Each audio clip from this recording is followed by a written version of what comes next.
DS diving service. We're here at Barefoot. About 3.5 hours in.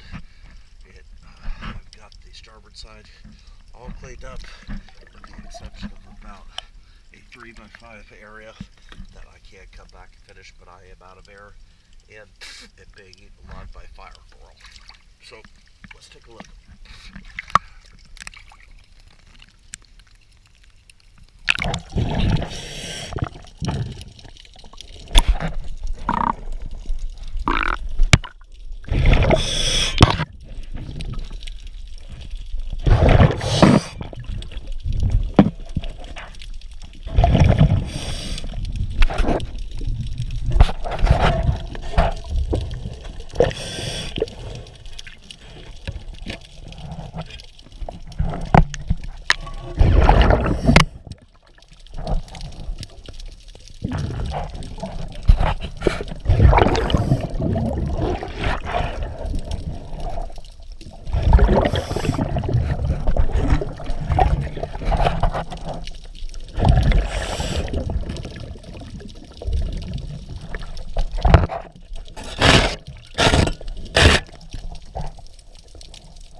Actually, I'm 100% certain. I'm not the first one to tell you this because I had a conversation with diver Jerry Butler. Your bottom paint is gone. It is not effective.